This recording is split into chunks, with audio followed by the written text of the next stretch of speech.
Mao niya ko ang kuan. 2 in 1.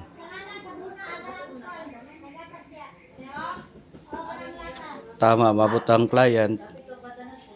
Testingan na to ni, wala pa gani pundo niyo. Para inig ko kuan ako demo. Makuha din niya.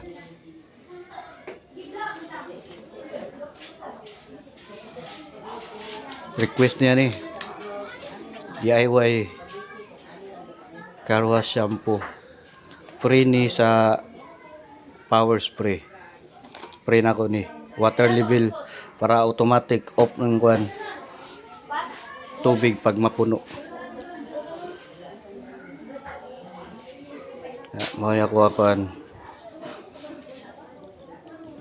Nasil na naka power spray nasil na ni. Dili tong stick nga taas kayo. Para wala na ilain palito ng customer. Dito na magamit.